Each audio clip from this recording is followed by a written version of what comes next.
Obrigado, Sra. Presidente. Cumprimento o Sr. Ministro e o Sr. Secretário de Estado e todos os senhores e senhoras deputadas desta Comissão. Sr. Ministro, as perguntas que eu tenho para lhe fazer dizem respeito, por um lado, à salvaguarda e à valorização do nosso património e, por outro lado, às condições de trabalho no setor da cultura. E relativamente ao nosso património, eu começava por lhe perguntar o seguinte.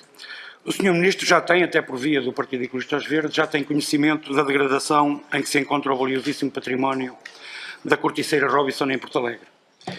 Penso, aliás, que até estará para breve a concretização de uma audiência entre o Sr. Ministro e os Verdes para que lhe possamos entregar um dossiê idêntico àquele que foi entregue ao Sr. Presidente da República, por forma a facilitar um melhor conhecimento do valor patrimonial que está em causa, do seu potencial e do estado de degradação e abandono em que se encontra. E hoje trazemos aqui a questão, até antes mesmo dessa audição, ou dessa audiência, porque a urgência é muita.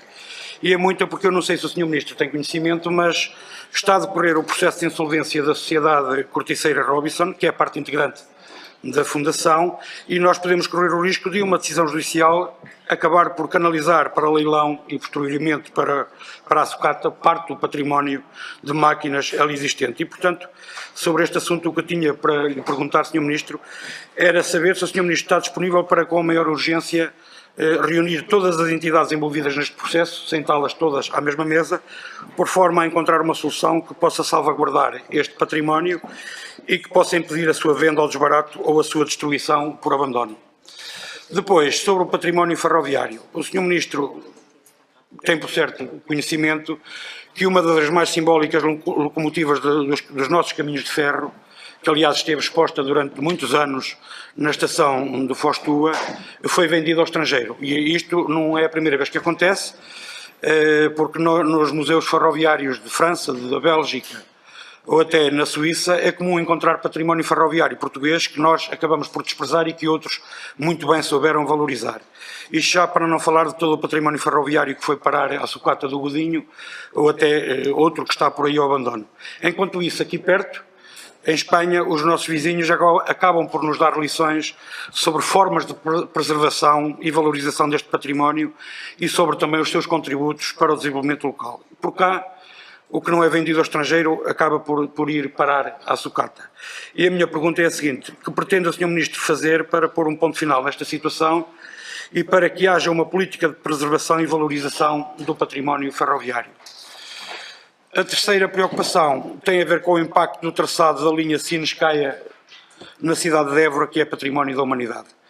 Como o Sr. Ministro sabe, e até bem pelas funções e pelas responsabilidades que desempenhou junto à Unesco, quando se planeia uma obra para uma zona classificada pela Unesco, essa entidade deve ser ouvida relativamente aos impactos da mesma sobre a classificação. Acontece que este traçado proposto pelas Infraestruturas de Portugal vai afetar o ângulo de vista da cidade de Évora, que é parte integrante, aliás, da classificação, e a obra vai decorrer na zona que vai ser enquadrada nas EPE da área classificada.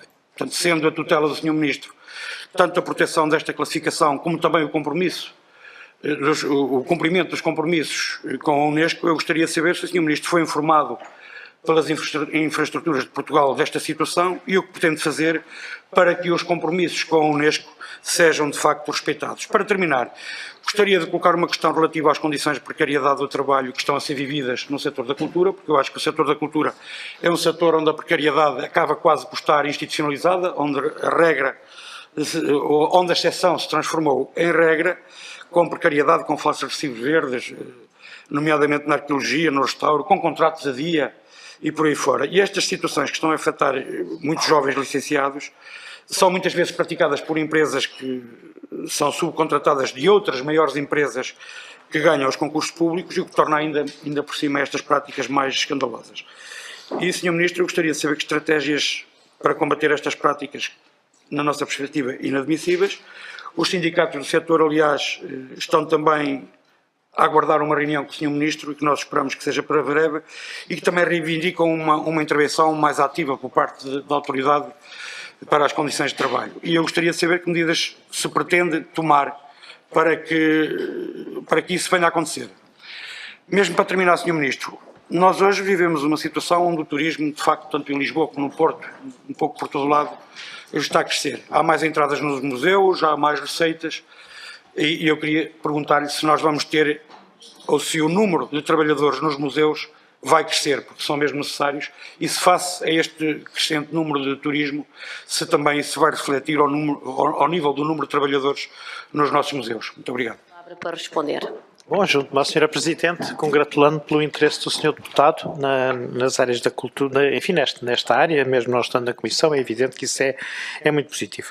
Em relação às questões da precariedade, infelizmente o problema não é um problema da cultura, é um problema que existe em todas as áreas e é um problema que o Governo está a encarar globalmente. Portanto, eu penso que é uma questão que tem que ser vista, é uma questão que preocupa todo o Governo, é uma questão que todo o Governo está a procurar encontrar formas de contrapor à precariedade, que é de facto uma tendência geral do mundo do trabalho hoje e, portanto, não me parece que seja a cultura que possa dar uma resposta parcelar sobre a questão, é uma resposta que cabe a todo o Governo. E, como o Sr. Deputado sabe, há estratégias contra a precariedade que foram lançadas por este Governo e é para essas que eu remeteria.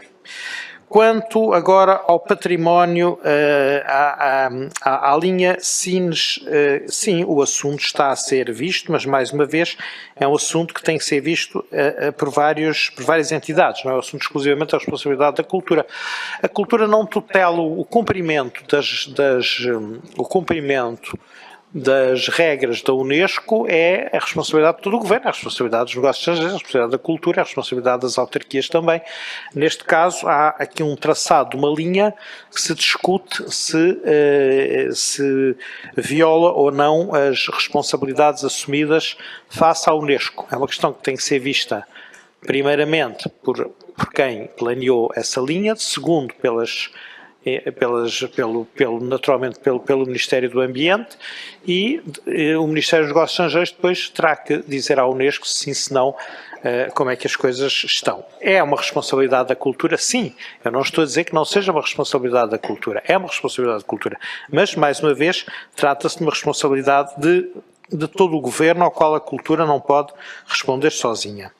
Na questão da corticeira Robinson, nós temos vamos agendar em breve uma reunião para encarar a questão e inclusivamente admito ir a Porto Alegre. Eu penso que a questão já me foi explicada pelo seu partido e numa reunião bastante esclarecedora que tivemos sobre esse ponto e em que eu efetivamente tomei conhecimento do problema. Trata-se da insolvência de uma empresa que evidentemente pode levar à perda de um património na medida em que os interesses vão ser todos no sentido de destruir o edificado, que é um bom exemplo de arqueologia industrial, do que se chama arqueologia industrial, e que, portanto, seria realmente lamentável que não conseguíssemos defender esse património. Isso vai ser visto, nós temos isso em agenda para muito em breve ver essa questão. O Museu Ferroviário é uma responsabilidade que partilhamos também com a REFER. Nós nomeamos o diretor do Museu Ferroviário. A questão da locomotiva, eu soube disso, de facto foi perdida para o estrangeiro. O Museu Ferroviário do Entroncamento não tem suficientes recursos. Eu, evidentemente, chamarei a atenção à REFER e à tutela da REFER no sentido de dar essa dimensão cultural que os caminhos de ferro têm, a sua importância. Mais uma vez se vê que a importância de trabalharmos em equipa, trabalharmos transversalmente, de constituirmos sempre mosaicos de decisores para a resolução dos problemas. Os problemas afetam-nos a todos.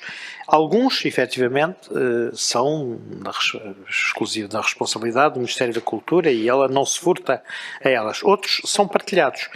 E nos casos que citou, as condições de trabalho é um problema geral, não é um problema geral do país, é um problema geral do Governo. O Governo tem já estratégias relativamente à precariedade. A linha Sines-Sky é uma coisa que está a ser examinada de acordo com a queixa feita sobre o traçado, as reclamações apresentadas e, enfim, isso está a ver-se em primeiro lugar por quem é responsável pelo traçado das infraestruturas.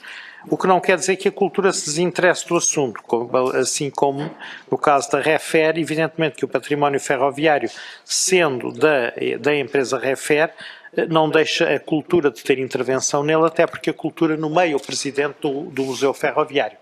Eu espero ter respondido às suas perguntas, pelo menos mostrando a atenção que damos aos assuntos que mencionou.